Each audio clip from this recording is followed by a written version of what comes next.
Welcome to the Terrible Podcast with your hosts from SteelersDepot.com, where you can find all your latest and greatest Steelers news. It's Dave Bryan and Alex Kozora, always lit, talking Steelers. And now, here's Dave and Alex.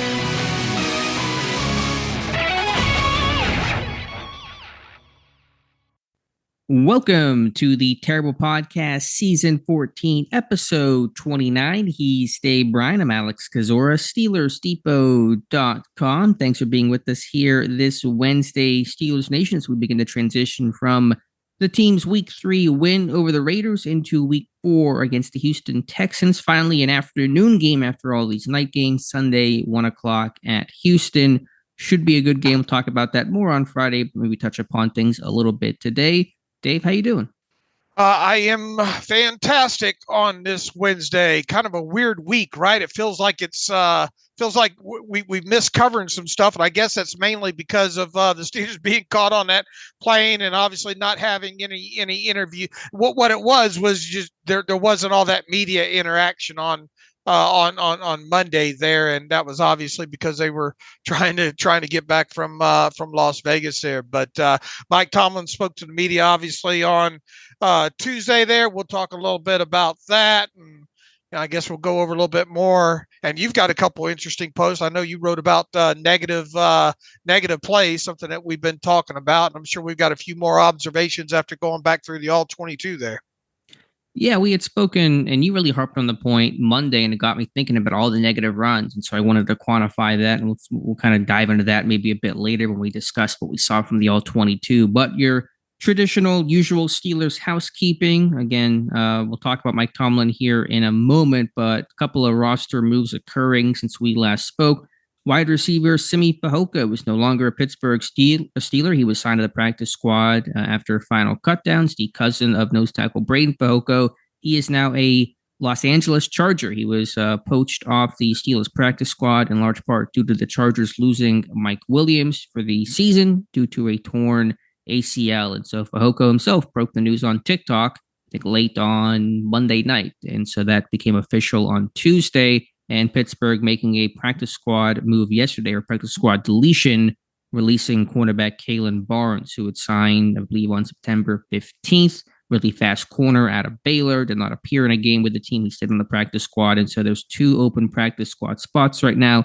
They did work out veteran wide receiver and former Baltimore Raven James Prochet. Yesterday, he did not sign as of this recording. So we'll see if they add somebody there to help replace Fehoko. And have some of the injuries in Deontay Johnson, of course, being on IR, and not sure on Gunnar Olszewski's status with his concussion that he dealt with in week number 2 against the Browns.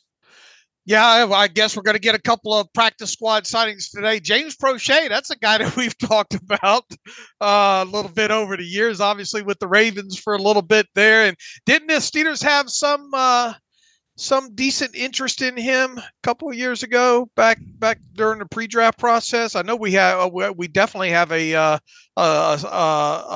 pre-draft scouting report on him. I can't remember if he's one of the ones that they brought in or not, but he's got return capabilities and all like that.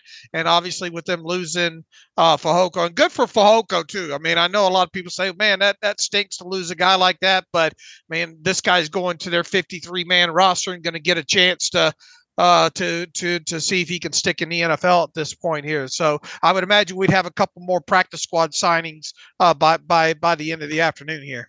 Sure, and we'll cover those for Friday's show. Dave, Mike Tomlin holding his Tomlin Tuesday and went through the injury status of this team, and overall pretty good news. No major injuries suffered in game against the Raiders. There was Levi Wallace and Najee Harris who got dinged, but they returned. Mike Tomlin not mentioning either by name. The names that he did mention today included James Daniels with a groin. Allen Robinson said he would be limited. Presley Harvin with a hamstring, but Tomlin saying that all those should, potentially limit those guys early this week. Maybe they'll be on today's injury report, but nothing that's going to probably impact their status for Sunday versus Houston. So obviously, again, still missing Cam Hayward, Deontay Johnson. He did not mention Gunnar, the one player who was out due to injury for the game against the Raiders. But overall, Pittsburgh is in a pretty good spot health-wise entering this week. At least that's what he tells us, right? Yeah, it'd probably be some. He did mention bumps and bruises, so Wednesday report's always going to be Right. pretty long, but nothing that seems to be a particular concern in terms of guys potentially missing Sunday. Yeah, I would agree there. So we'll see what the Wednesday injury report has to say. All right, what else did Mike Tomlin have to say during his Tuesday? Mojo, get your mojo going, Alex. Or don't get it going, apparently, Right. according to Tomlin. And he, last week opened up his presser by saying this team needed their mojo back. And then he told reporters today when he was asked about did they get their mojo back at the end, he said, I was just kind of making some stuff up and giving you guys something to write about. And we actually wrote about that on Sunday because he said that to Bob Labriola in their, always they post a game day interview. And so we wrote about that. And so Tomlin's move just kind of reconfirming what he told Bob Labriola. But basically Tomlin said we just wanted to, well, first of all, he said, you guys keep asking me the same questions. No one asked Tomlin a question. That's how Tomlin literally began his press conference last Tuesday. So that was kind of weird, but that's the whole situation there. That was weird, wasn't it? And for all the reasons that you just said, I had time to kind of go back and look at some quotes and all from the previous week and all like that. Is this just an indication of he threw out a buzzword and then he didn't think it would maybe stick, and then now every week he's going to be asked about, did you get your mojo? And now did you have your mojo in this one? And he's trying to nip it in the bud, kind of an Andy Griffin saying there. A little who was it? Was it Barney Fife? You said nip it in the bud. I forget who it was, but I'm showing my age there. The old, you are. Old Andy. You gonna start whistling here for the theme song? Yeah. Okay. But trying to get myself back on track here. Is this just a way of him trying to nip it in the bud for every week now, asking, do they have their mojo and all like that? It feels like that's the way. He kind of caught himself and given them something to ask about weekly that he's trying to shut it down now. Yeah, I mean, I really hadn't thought about the reason why he said it. And, to me, it's just one of those curiosity things. I think he just started talking at his Tuesday presser to start saying something and maybe he realized that, do I really believe that? Or did I just kind of say that as I was trying to intro this whole thing? And then I want to make sure that we're not running with that too much. I don't really know, but I don't really care either. All right. But it was interesting saying, well, my guys know I don't subscribe to that BS and all like that. But he said it, right? Yeah. But I think there was some level of truth to it. You had Mason Cole last week talk about we didn't have our confidence, and you want to be confident. And when you have slow starts, you're kind of getting punched in the mouth early. That can, I think, have a mental impact. So Tomlin may say it and then deny it, but I think there's certainly a level of, swagger and confidence and attitude that you want and need to have as a team to be successful. Or is that more of he doesn't want that to be an excuse anymore and trying to send a message that way, Yeah, I mean, that could be part of it as well. And we understand, obviously, if you're going to play well, it's about technique and scheme and doing your job. And, what I had said, I think Sunday was what comes first. Does the confidence create the ability to have good technique and results, or do the good results create the confidence? Which comes first, a chicken or egg type thing? I'm not really sure. But either way, Pittsburgh has to build upon what they did Sunday.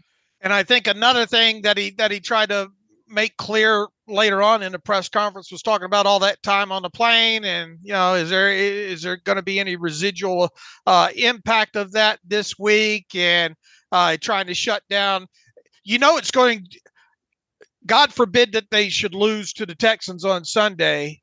It's going to circle back to that conversation, isn't it? In some way, some of it will be framed in a narrative like, well, how, did that time on the plane and pushing back their normal schedule end up impacting this thing? Personally, do I think that it will? No, but could it be a talking point? And is that why he was kind of adamant saying, well, we're putting that behind us, not going to be a talking point because we don't want it to be an excuse? Sure. I think that's why he was so adamant in trying to shut down any notion that it could impact this team. Could it become a talking point if they lose to the Texans? maybe I think it'll generally kind of get forgotten about by the time you play a game Sunday, by the time 4:00 rolls around. But even if it is, what else is there to say? It's not like there was any control that Tomlin or the Steelers had over the situation. There's no debate about it. There's no discussion. I mean, you can just recognize it. But other than that, I don't even know what else there would be to discuss. Right. He did talk about that they were able to watch, obviously, thanks to the technology these days, they were able to get some work done on the plane and all like that. And I thought it was interesting. He was asked specifically about Kendrick Green and all. Says, I really hadn't looked at him individually. There's no way. Personally, I know I've already turned on a little bit of the Texans tape from the last two games there, and my eyes could not stay off of trying to find out what Kendrick Green was doing. And I would imagine maybe he's better. Maybe he's better at putting the blinders on. But I find it hard to imagine he didn't sneak a peek or two about how Kendrick Green's playing, or maybe he knows enough about him. Obviously, at this point. Well, just real quick, what's been your kind of top level evaluation of Green when you turn on the tape? I mean, he hasn't given up a lot of pressure, technically as far as pressures go and all like that. And I think overall he's held his own. I mean, the pass, his blocking overall is just what it's been average. I don't think, and I haven't gone all the way through the offensive reel, but one of the big things with him when he was with the Steelers was on the ground so damn much, Are you saying that with Houston? I didn't in the early stage there. Okay. All right. So, I mean, if it's average, that's all-star for him for where it's been oftentimes. So that's notable. I'm just not, I mean, is he definitely going to start? Because I don't know the status of Laramie Tunsil, their left tackle. That's kind of the reason why Green has started the last two games. I don't think it's a definite. I think everybody is expecting that to happen because he has started the last two. So it very well could come down to Tunsil and that status there, and maybe he won't. Yeah, and I say that to different positions, but Tunsil has been out, and so their week one left guard was Josh Jones, who they acquired from Arizona at the cutdowns, and he was a starting left guard. And once Tunsil went down, they bumped Jones to left tackle, and that moved Green up to left guard. So if Tunsil returns, will they kick Jones back to left guard? Does Green go to the bench or not? I'm not sure. Even Tunsil's status right now. We'll get the injury report today. I doubt he's going to practice, but we'll see maybe if there's any sort of feel for if he's going to try to give it a go in week 4. So in some way, their stud left tackle is going to impact what happens to Kendrick Green. Tunsil, I don't even think traveled with the team to Jacksonville. So it will be interesting to see Tunsil's status and see if that has a residual effect and ends up putting Green back on the bench again. Yeah, hopefully we'll have a Texans beat guy for Friday, and by that point might have more clarification about Tunsil's status for this game. The one thing we should mention from Mike Tomlin was the last question he got, and we didn't even really mention this on Monday because there was so much game-related stuff, but just to kind of recap everything, Sunday morning report came out from Jordan Schultz saying that when I first read the tweet, I thought he was getting fired, but it was Matt Canada's getting a more prominent role. Reportedly, he was going to work with Kenny Pickett on a true day-to-day basis, kind of almost sounded like quarterback coach and OC play caller title.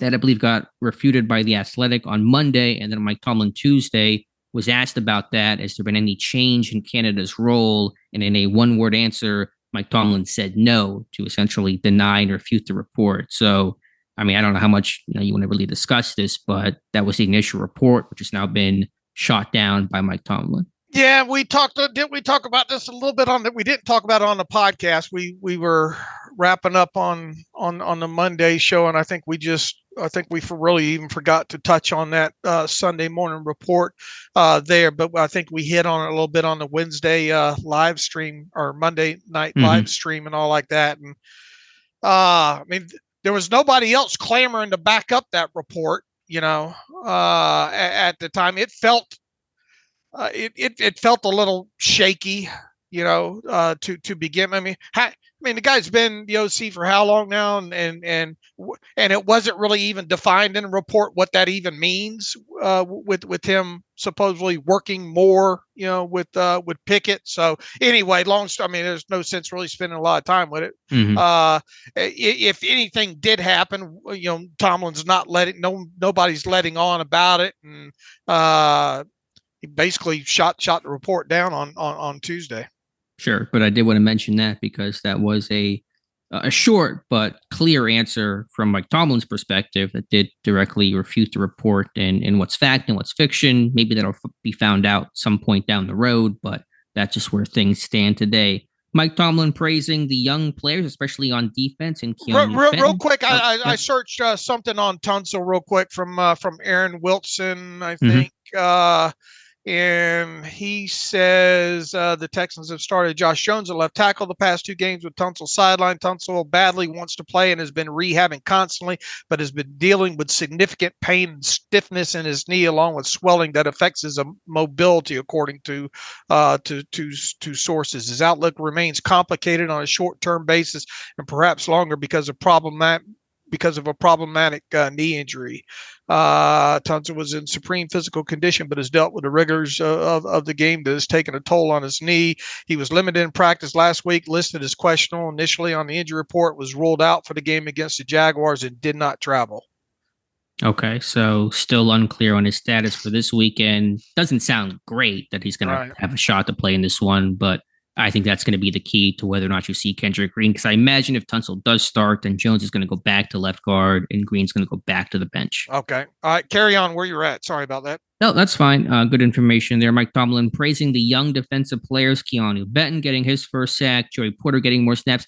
People, and I don't mean like I'm punching down here or anything. I see from some of the local media too, but people are like, oh my God, Joey Porter Jr. is playing so much more. They're getting him so much more involved. He's just playing his same role in dime packages. Right. And there's just more opportunities because you're not getting blown out by the 49ers in week 1. And you're having competitive play, snap counts offensively, defensively. And the Raiders were down 23-7 playing catch up. So yes, Porter is playing more, but it's not some sort of concerted effort by this team to play him more. It's the situations he's playing in. There's just more opportunities to get those snaps. They're playing in dime more. So I just want to say that out loud of why you're seeing this guy on the field more often. And look, you hope that you continue to get opposing teams in these second and third and long situations where you can get that dime out there, right? Absolutely. Yeah. If you're playing dime, that means you got teams in third and long. It means that they're probably playing from behind, and those are all good things for your team. And the more snaps you can steal from him that way, the better for him in the in the short term and the long term. Yeah, I mean, I think he's played well. I think he's shown improvement, and obviously, I thought he did well against Cleveland. And what I saw in this Raiders game, I thought looked pretty strong overall. But just don't let the snap count fool you, because his role has not actually changed one iota. And look, it's not like Levi Wallace is on track to make the Pro Bowl and all, although if he intercepts 2 passes every week, he will be. Long story short, they're not going to change anything with usage of Joey Porter this week. Correct. Yeah, it's going to be the same role as always. Will that change eventually? Sure. Will it change this season? Perhaps, but not week 4, and that's all I can tell you right now. And then with Keanu Benton, asked about the snap counts for him, and Tomlin sort of deflected and just talked about more opportunities with Cam Hayward, of course, out. But, Benton's been a guy that's really made an impact as a pass rusher, and I assume he's going to get more opportunities because of that. Yeah, I would expect him to be in the 20 plus range snaps. Yeah, and maybe some more sub-package stuff. What was his split? I always forget to check his split of sub-package snaps. I think against Cleveland, he wasn't getting a ton of sub-package snaps. He's playing in their base defense, obviously. Let's see if I can try to pull it up here. Maybe you can vamp for a second there. When you watched the tape on Benton, what did you see from him? Yeah, I thought he continues to progress and all like that. And as we stated, I don't know if I know we definitely mentioned him in the Monday show, and I think the Monday night live stream as well too. There, you're seeing some things that make you feel like you got a cross between Javon Hargrave there, and man, he's got a good club, doesn't he? That club and swim over and all like that. And I think as you pointed out, if we can start seeing more of that power bull rush up the middle, I mean, other than continue to improve that balance. One of the things I think that he needed to work on coming out of college there. I mean, for a guy this early on in his career, for what did we say he has snap count wise, like 60 or something like that? I think, I mean, you can tell he jumps out on tape on a lot of snaps for him. Yeah, I'm looking at just 7 sub-package snaps in this game, which feels a bit light for what he's able to offer. So hopefully that increases. Let's see, this team's got leads the NFL in 13 sacks. And I think just so far, 3 of them has come from the defensive linemen. Benton has 1, Ogunjobi has 1, and Leal has 1. There's, with the emphasis obviously on Watt and Highsmith on the other side. And, you would expect these guys to start, having more opportunities up front to make an impact if they can get in situations where quarterbacks have to hold the football. Yeah, I'm with you there. So, I mean, hopefully it'll happen. CJ Stroud's been sacked 11 times this season, but was not sacked against Jacksonville. And so you wonder how much is that them cleaning things up, or was that game circumstance? They threw the ball a lot less because they were playing with a big lead. So there'll be an opportunity there, especially if Tunsil does not play that line, for Houston has not been great overall. But hopefully looking for more of an impact there from the interior defensive line. All right. What else on Mike Tomlin? Let's see. Just a couple small things. Run defense better. Tomlin saying they were out of place less often, which referring to just being gaps out and also just kind of posture to tackle and those types of things. So I thought run defense was really, I think the most impressive part of Sunday's win, and there were a lot of encouraging signs, was the run defense, because it had been so shaky and you didn't have Cam Hayward. I know the Raiders had struggled miserably, but you just weren't sure how good their run defense would be. And Pittsburgh had a very clear, committed plan to stop the run. They were in, I think, 11 times their base 3-4 against 3 receiver, 11 personnel groupings, which is not common for them, especially without like a super great rundown nickel like a Mike Hilton. So I think that was the clear plan. Don't let Josh Jacobs beat you, make Garoppolo beat you, and that's how Pittsburgh wins. And I think we talked about coming out on Monday about how the tackling seemed that much better. And I think even Josh Carney's missed tackle report reflects that, right? It was as it felt overall.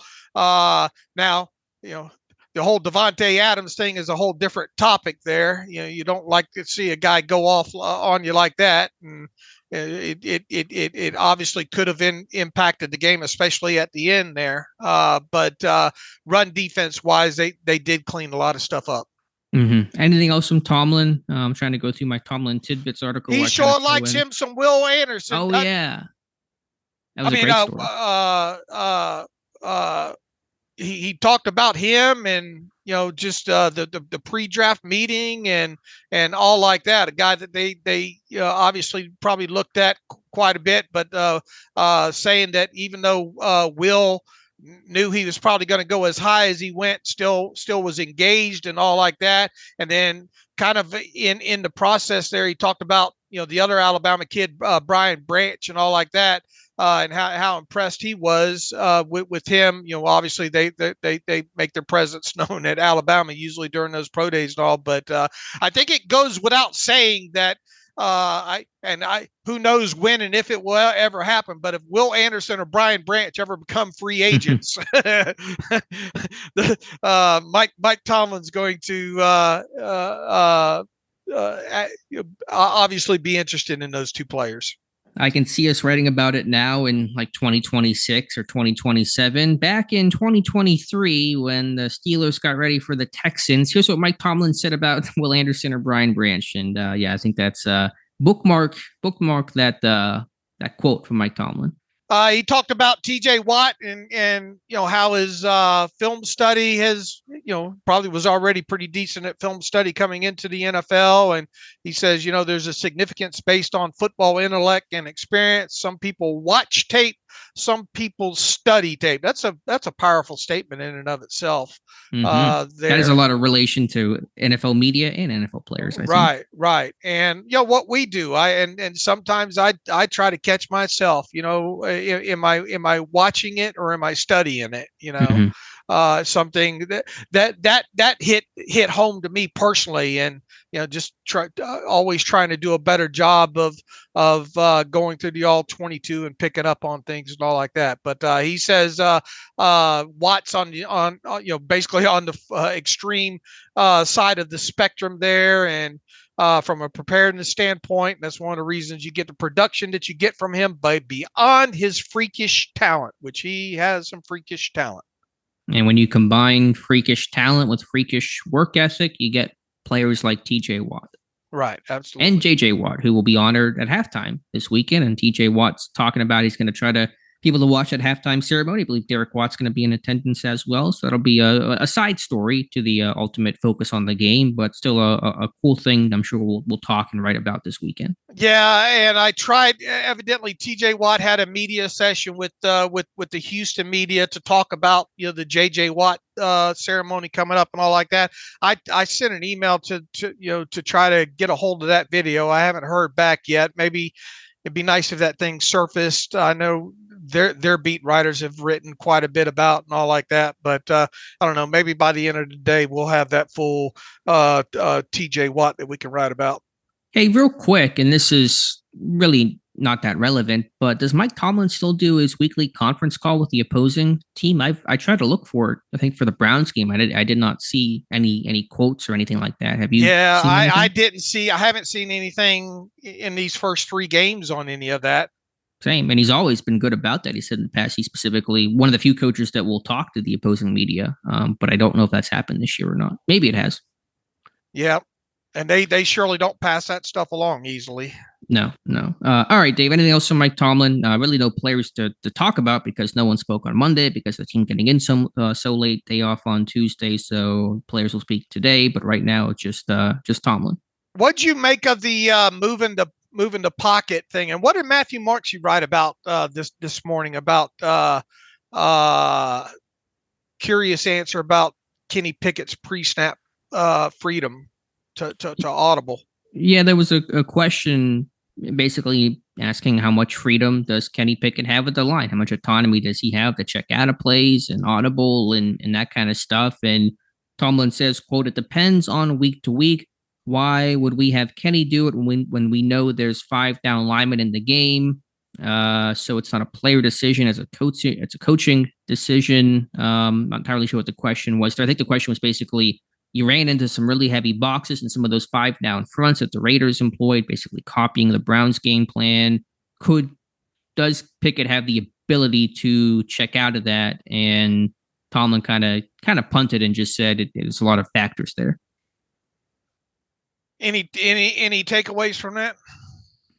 I mean, he really didn't give any sort of a concrete answer. So I really don't have any specific takeaway there. I mean, I imagine Pickett does have, and some of the comments that he's made, you talk about that 3rd and 2 late game completion to Allen Robinson. They said they had a run option if they got the right look and they could, run that sprint out, which they ran. So, maybe it's not true audible ability, but maybe it's, a check with me and you have a second play and a run play and a pass play, depending on the look that you get. Maybe that's some of the more freedom that Pickett has this year. All right, Dave, let's dive into the All-22, and we'll start here with the Pittsburgh Steelers offense. And I'll kind of give a really broad picture of this game, and then we'll kind of go into the offense. But here's how I would define the Steelers' win and performance against the Raiders. Special teams played awesome. The defense played well. The offense was better. I would not say they played well, but I think they were obviously better than where they have been. Yeah, better.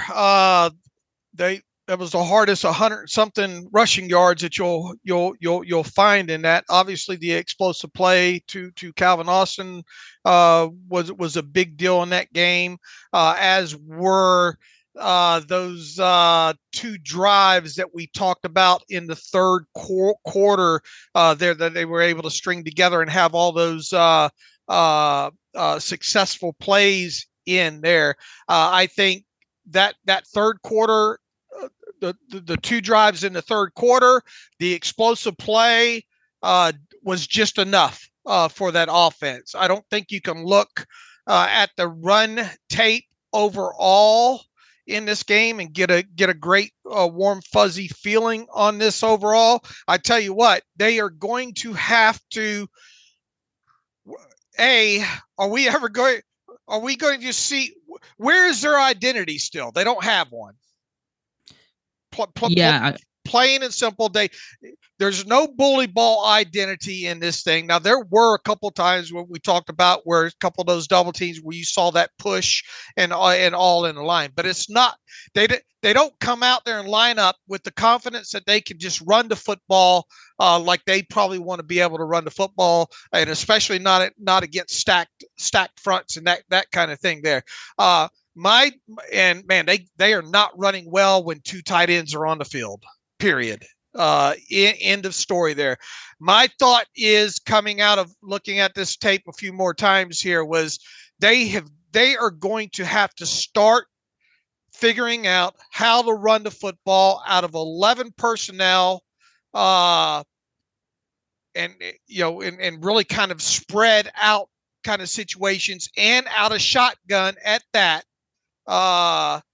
They're going to have to figure out a way to start running successfully out of 11, out of more spread, and out of shotgun. I think it's a really good point that you make there. And I have not done a deep dive into these numbers, but our Tom Mead sent over the offensive charting last night. So I just did a quick glance through, and I meant to do run success rates. And so I apologize that I don't have those offhand yet. But against the Raiders, in 11 personnel, Pittsburgh averaged 4.3 yards per carry. In 12 and 13 personnel, they averaged 1.6 yards per carry. Now, maybe some of that was the end of game stuff where the Raiders were really keying in on the run. But I think overall, you saw this team struggle to run out of condensed formations and some of the motion they were using. I think the Raiders are actually using that to their benefit to know when the key and time up runs and the corners and DBs were really coming through free. So, yeah, you're right, Dave. I think Pittsburgh, they ran the ball better, and that's encouraging, but they did not run the ball out of those heavy personnel where they were kind of supposed to be able to do those things this year. I think the more that they can look the same in 11 personnel and run pass out of that is going to be the key to the next advancement in whatever that looks like in this offense here, because they're just not getting it done with two tight ends on the field. Either that, or they're going to have to figure out a way to start passing more out of these condensed sets. Mm-hmm. And then blocking, and the tight end blocking has still been, I think, pretty subpar. It's not where it needs to be, and that's certainly an element to it too. And then just to the one last point with the run game, and again, you mentioned this Monday, kind of sent me down the rabbit hole. The Pittsburgh Steelers have, of all their runs, excluding kneel downs this year, have had 31% of their runs go for 0 or negative yardage. That leads the league by a considerable margin. So basically 1/3 of their runs have been stuffed, 0 yards or negative runs. I believe there were 7 against the Raiders, and that was actually an improvement over the first 2 games. So just all that negativity that stalls drives and you can't convert on 3rd and 1 and all those types of things. It's the biggest problem with the run game right now. Yeah, and then who was it? I think it was in the live stream the other night. Someone said, "Hey, look at the second and long runs," and they've had way too many of those, and it's because of the negativity. Negativity, especially early in games, they're probably coming out with this script saying, "We're going to run the ball this week, boys. First and second down." But the problem, and as we broke it down, I think it was kind of split in halves in this last game about the second and long runs and all like that. But I mean, and didn't Clayton have a post on this last? It all starts on first down, and I know that's a Captain Obvious topic analysis on it, but it all does start on first down here, and they're going to have to, especially early in games, do a better job of when they do run eliminating these negative runs. They've got to put themselves in a lot better situations in second down, especially early in games, to start moving this thing. And just the negative plays overall just really is something that has jumped out in these first 3 games overall. And your numbers bear that out there. They have got to cut. I mean, 30, what'd you say? 31 of them? 31% of their runs have been for 0 or negative yards. Yeah. I mean, they're going to have to figure out a way to start running this ball better. And I'm not convinced that they're going to be able to do this with 2 tight ends on the field in these condensed packages. And just for reference, the team with the lowest percentage of negative runs have been the Eagles at 8%. So you just want to kind of make those numbers relative. 8% is the best mark in football. I just thought Pittsburgh ran into really heavy fronts and boxes, and not just, okay, they're putting 8 or 9 in the box because you're in 12 personnel, but even in box counts where they were short a man, they were -1, and you had defenders running free that really gave the backs no chance at all. And I thought the Raiders surprised me because all last week I talked about they're a 4-2-5 team. They stay 4-2-5. They don't budge. And they didn't put a third linebacker out there, but they were putting a 5th defensive lineman out there. They were really looking at what the Browns did effectively and frustrated Pittsburgh with those 5 down lineman fronts. And Pittsburgh could not run against those either. And no disrespect to the Raiders, but that's not a very stout front. No, that's why I thought they would have more success than what they even did, because the Raiders were a pretty poor run defense. Right. So, I mean, again, there was improvement, and they did seem to pare down the run game and fewer perimeter runs, and some of the double team blocks were better. And so there was some improvement there that got you a couple decent runs, but you got to avoid the negativity. And if you can just do that on top of the runs that did gain some traction, you're going to have a halfway decent run game. Right. But they're going to have to start figuring this stuff out, especially with your body. I mean, you got Baltimore coming up, right? And what a big game that is. And the Texans have played. You can bet that the Texans are going to try to dare them to have to throw the ball a lot in this game by trying to shut down the Steelers' run game.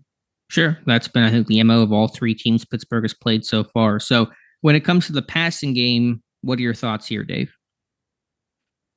Still a little clunky as far as that goes. I thought Kenny played obviously better and all like that, better decisions. And I think the elements related to them being in the game, so to speak, that we talked about the other day, and getting on into the second half and getting back in similar situations that they were earlier in the game, and seeing and making some adjustments of how they wanted to attack some things, played into their favor overall in that. And I think the byproduct of the passing game looking better was because of that. They were in the game still. Mm-hmm. Sure, they weren't behind, and they could really kind of dictate tempo and pace, and they, were better on first down and better on third down and could sustain some drives, and that's obviously just important overall. Should I start with the negative of what I saw, or should I start with the positive? What do you think people would want to hear, Dave?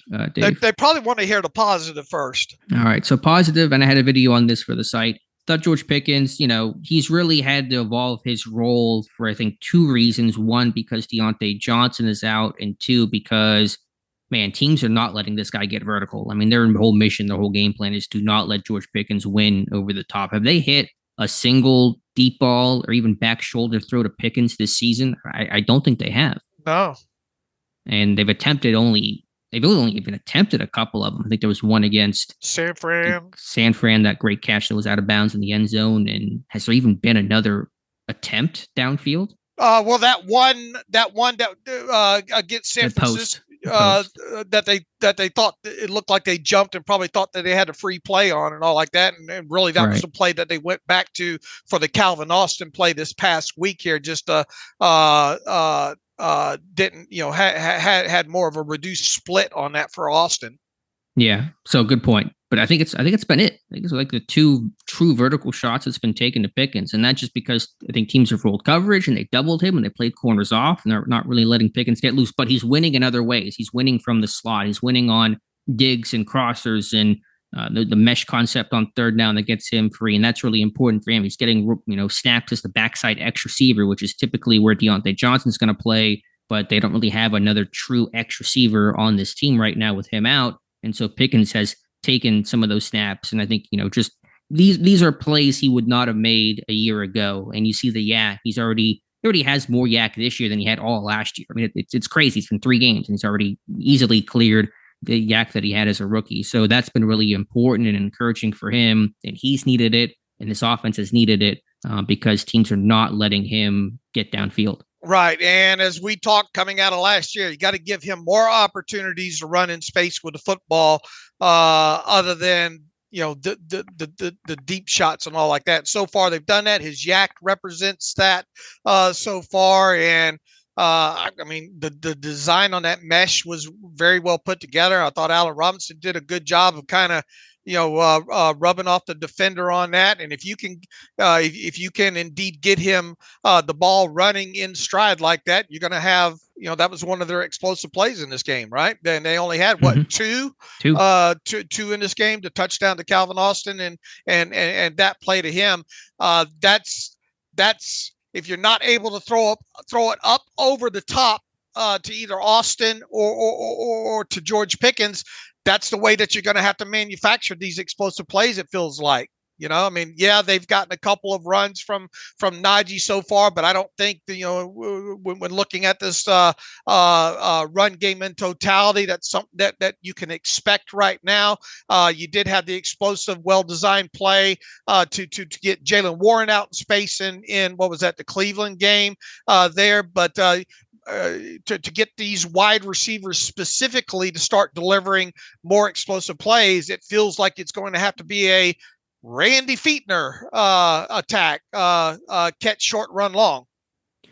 Right. I thought the Raiders played a lot of too high in this game, but on that Austin touchdown, since you mentioned it, they were actually playing single high, but they rolled the coverage to George Pickens because they're trying to take him away. And that actually opened up Austin on the post to get behind the safety and run past the corner. And so even when you're seeing Pickens have an impact even without him being targeted, even without him getting the football, because teams are really trying to take him away. I thought that Ted Nguyen did a great job of pointing out in his breakdown there. Why wouldn't you have Jacorian Bennett on Calvin Austin on that one? Yeah, because Bennett's a fast guy. I mean, I don't know how the Raiders do things. Do they play people? Do they play sides? Pittsburgh plays sides, and so offenses kind of get to dictate matchups. So, but yeah, Ted is a Raiders guy and one of the best at breaking down X's and O's. That was a great throw by Kenny on that, because even so, there was that safety that was on that far side was making up ground pretty quickly there. So that ball had to be put out in front of Austin, and it was. And obviously the pass protection was held up on that. Jaylen Warren, good job on that. All right, what about the negative? Well, just one more positive. And yeah, that was a great throw by Kenny. That was a dime. That also the touchdown to Freiermuth, boot to your left. I think Pickett's really good throwing to his left, scoring his shoulders and putting that one on the money. So I thought that was a really good throw, and just good to see Freiermuth get involved. Not that he had a ton of catches, but you had the touchdown off the boot. You had the sprint out. You had, I think his other catch, his third one was another mesh concept where you have the mesh to beat man. Then Freiermuth sits down as the zone beater. And I think they played zone on that play. The Raiders did, and Pickett got to him. Here's the thing people will not like to hear me say about Kenny Pickett from the negative side, and I'll have a video on this breaking it down in detail for Thursday. He is bailing on so many clean pockets, Dave. And I know there was pressure, and he got beat up quite a bit in the first half, and he's been hit a lot this season. But this was a big problem he had his rookie season. And in my I watched every single one of Kenny Pickett's snaps and throws video that I did in the offseason. It was like a 70-minute video. It's one of my top takeaways in terms of the negative of where he had to improve upon. And he just starts bailing and always goes to his right. And there were, to me, at least 4 times where it was so obvious and so clear he's leaving a clean pocket, inviting pressure, and all 4 of those plays resulted in incompletions and throwaways. And that's something this guy has to correct. Yeah, he's got to start trusting and stepping up into it. Yeah, and just hanging in there. I mean, if you're clean, you're clean. And I know the internal clock goes off and the line has had problems. I thought the line did not do a good job in pass protection in this game, but I thought Pickett was part of that problem as well. And when you're rolling out, the tackle no longer can give you help because the end no longer has to go through you. He can just go around you because Pickett's running into that. I mean, even the sack that Max Crosby had where Corfor did get beat, Pickett is running into that. And that's just that stuff's a killer and it's got to get cleaned up. Yeah, Mason Cole's not off to his best start in pass protection, is he? No, I think he's had a really poor start overall. I thought run game and pass protection. I mean, that might be the biggest surprise in terms of disappointment. Well, I shouldn't say that because I'm picking the offense in general. Thought they'd take some more steps, but like just a pretty steady dude last year that's not playing steady right now. All right. Do you think we'll see him in a moving pocket a little bit more moving forward? Kenny Pickett? Yeah. With a moving pocket, you mean in terms of him bailing? Yeah, or in terms rolling out. On design plays, sure, some of that. I thought, and I give Matt Canada credit because I thought on those sprint outs, he was using them in smarter situations on 1st and 10 to get an easy 5 yards or on 3rd and 2 to pick up a first down as opposed to last year when they came in so many and long situations, 2nd and 11 and stuff like that really just wasn't giving you much of anything. So, yeah, I mean, I think part of that was also running away from Max Crosby to kind of change the launch point a little bit. So it's a combination of things. The Texans probably don't have that premier pass rusher that Pittsburgh has faced so far. There's Will Anderson. He's got 1 sack this season. He certainly can be a threat, but he's not the proven guy that Crosby and Garrett and Bosa are. So we'll see overall. Does it feel like right now with the passing game that it's going to be, when it comes to explosive plays, is going to be kind of a feast or famine situation where it's going to be 60 to the house? And in other words, like, 2 or 3 explosive plays, hopefully, or obviously hope more than that. But, those kind of explosive plays, which, I mean, look, coming out of last year, you would scream to have those kind of 70-yard touchdowns, right? And nothing beats, a double, triple explosive play going to the house. But is it going to be that reliant on it?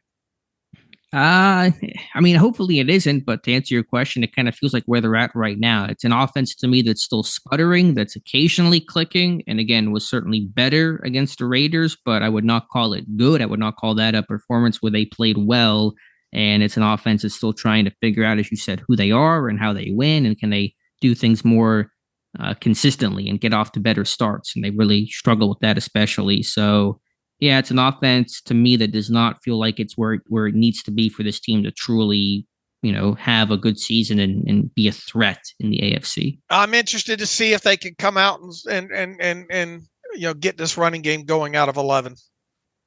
Yeah, they need to. I thought the backs ran hard. I thought Warren ran hard. I thought Najee ran hard, but there just wasn't a ton there for this team. You're not seeing them split like the Red Sea like you did on a couple of them Eagles runs the other night.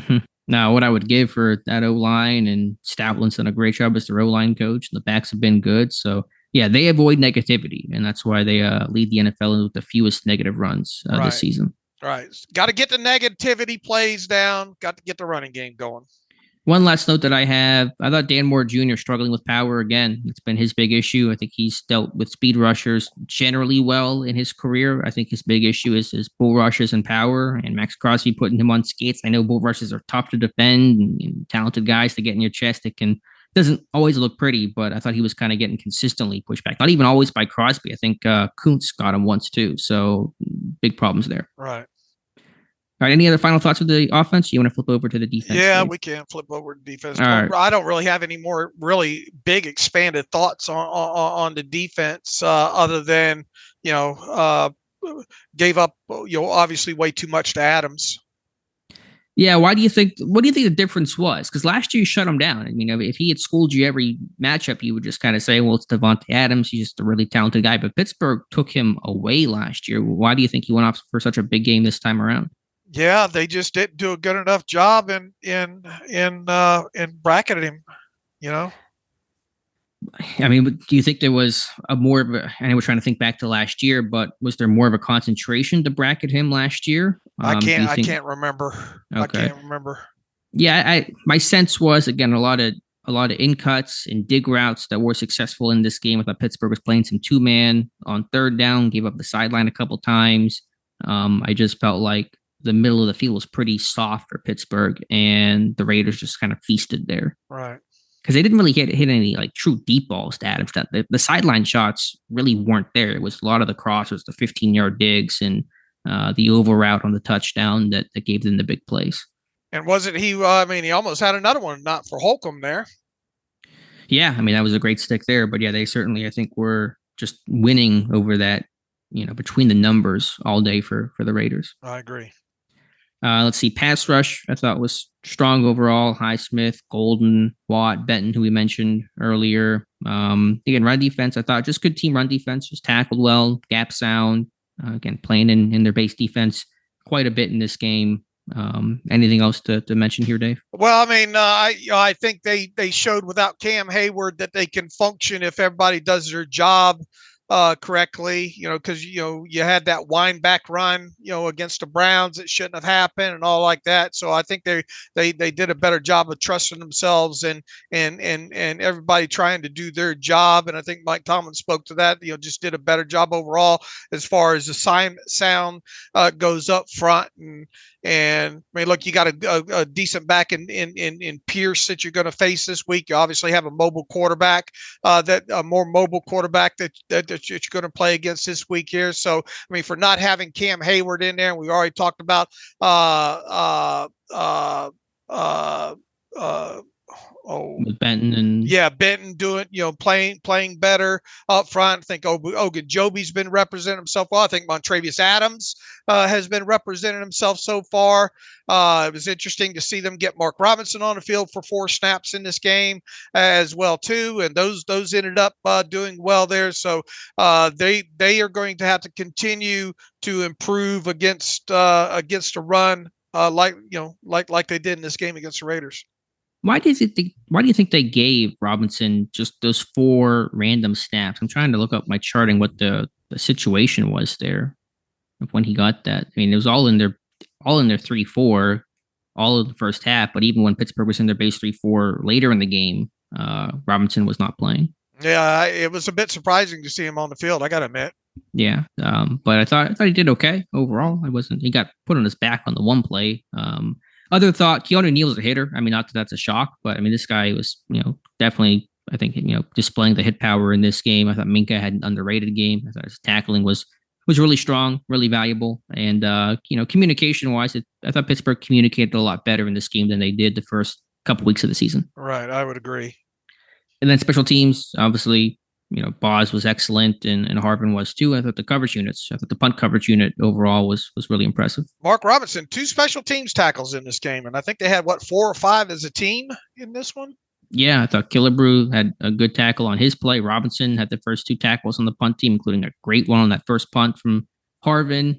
Could he become, have they announced the players of the week yet? Could he become special teams player of the week? I didn't even consider that. I guess that comes out about right now, doesn't it? Yeah, usually it's out by now. I just checked before we jumped on the podcast, and I doubt Watt's going to win it because you got Myles Garrett, and I think Bernard and Buffalo, and be Kyle Hamilton.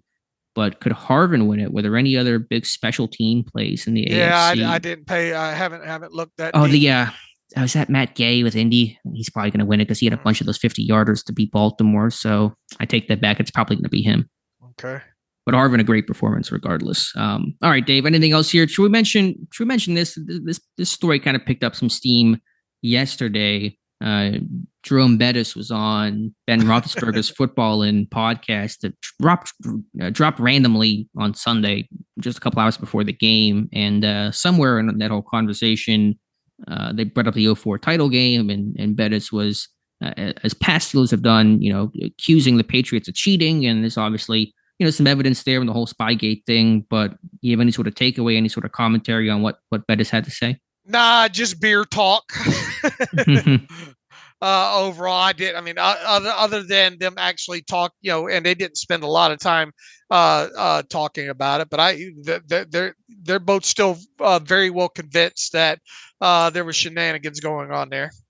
Sure, and it's well-founded, and I'm not saying there weren't shenanigans. I think that there were, and Spygate bore that out. But I went through and actually tried to evaluate what Bettis said, and what he said didn't really match what happened. He was talking about a 4th-and-1 play where the Patriots called timeout and the big nose tackle, Ted Washington, went to the sidelines. And Bettis is saying, why did the big nose tackle go to the sideline? Usually you're going to put your defensive captain or somebody over there to get a call in. And that didn't happen. Ted Washington was not a Patriot in 2004. He was in Oakland.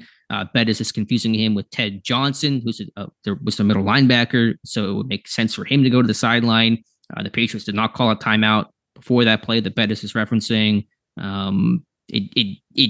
There was some truth to it, but it didn't fully hold up. I know that was almost 20 years ago, but Bettis was saying he remembers this play vividly, and the facts don't exactly match up with how he told the story. All right. So, but does not mean they didn't cheat and they didn't steal signs. Those things certainly all seem possible. So, anything else here, Dave, that I might be missing as we kind of wrap up today's show?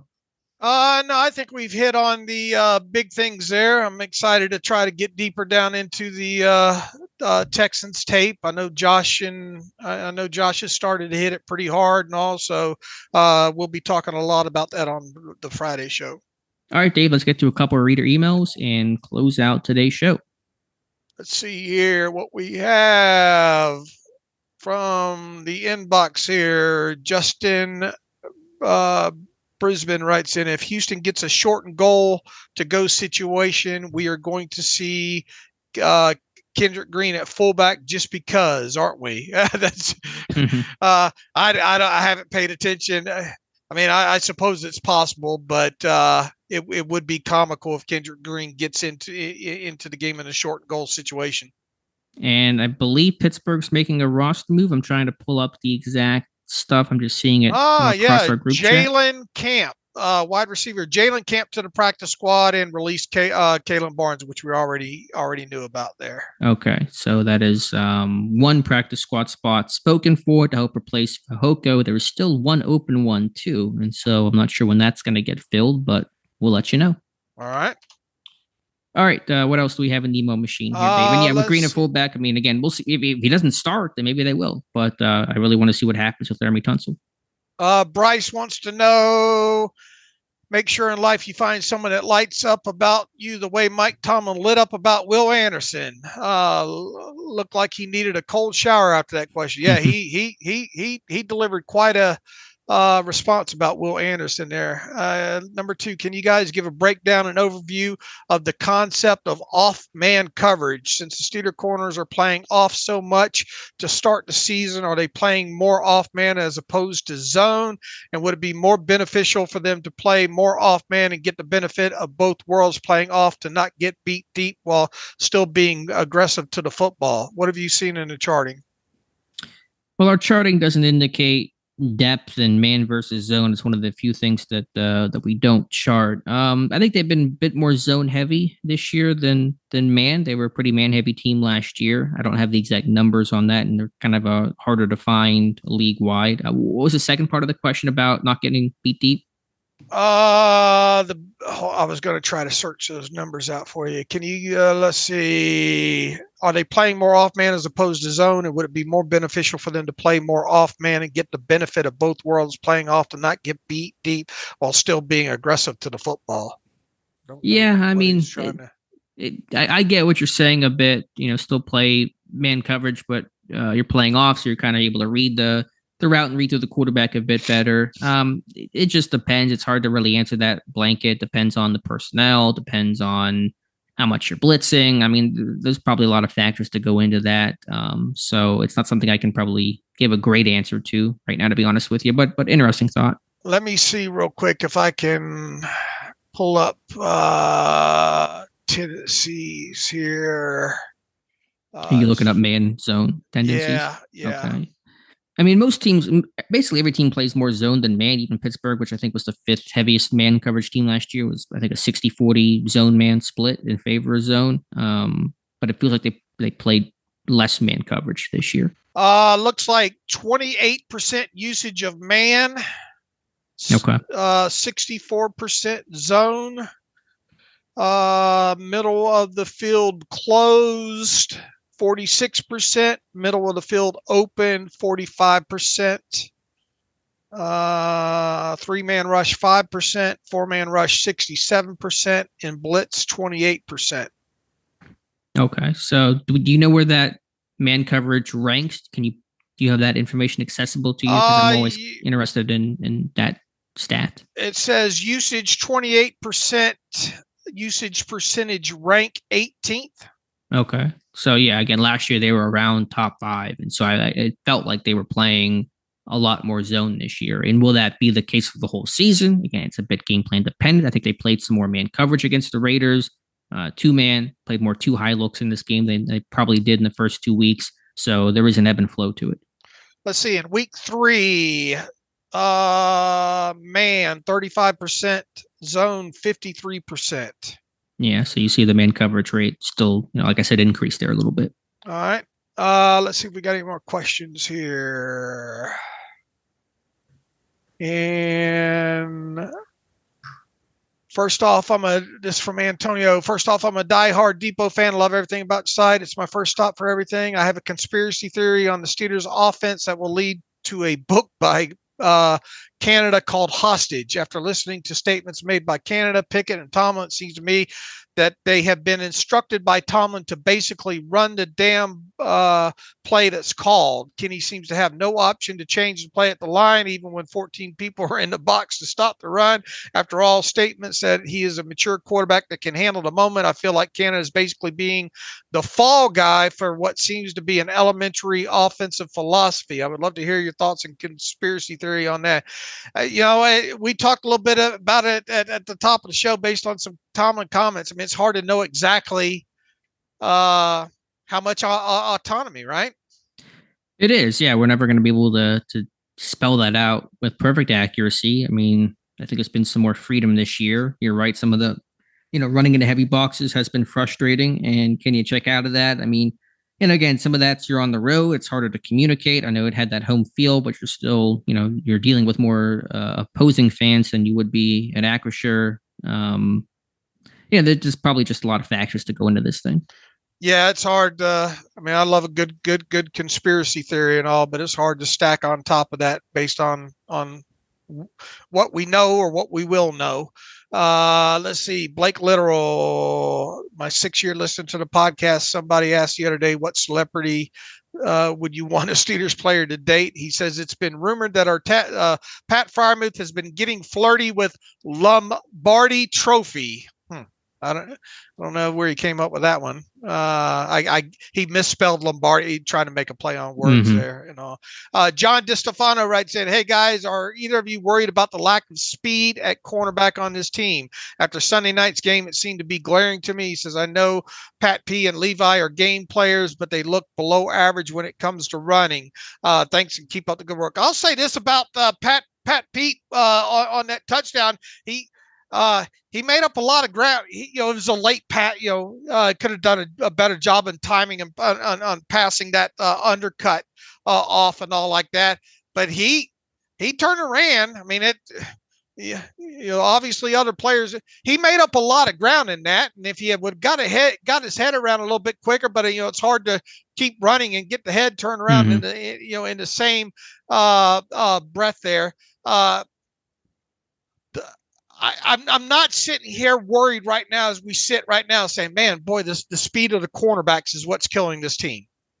Same. I mean, I thought Peterson was in good positioning, speed-wise, I guess you could say, on that touchdown to Adams. I mean, he just a matter of trying to find the football. And, he said he lost it in the light. So it's not like he got – no one's really been burned this year, It's not like the way that Calvin Austin ran away from the Raiders, coverage on that play. Now I think they played some – we mentioned they played some more zone. They've kind of played off a bit more. And obviously Wallace and Peterson are not burners. And Wallace, couldn't catch Jerome Ford on that cutback reverse run against Cleveland. So, there's maybe you're missing some of that there. But, generally speaking, when I think about the issues with this team and with this defense, the lack of speed of corners so far has not hurt this team. Yeah, we'll see if that maintains moving forward. They got that on the Tank Dell, right, this week? Yeah, he's a speedster. So, to be fair, they really haven't faced any fast wide receivers. They really probably haven't faced that type of dude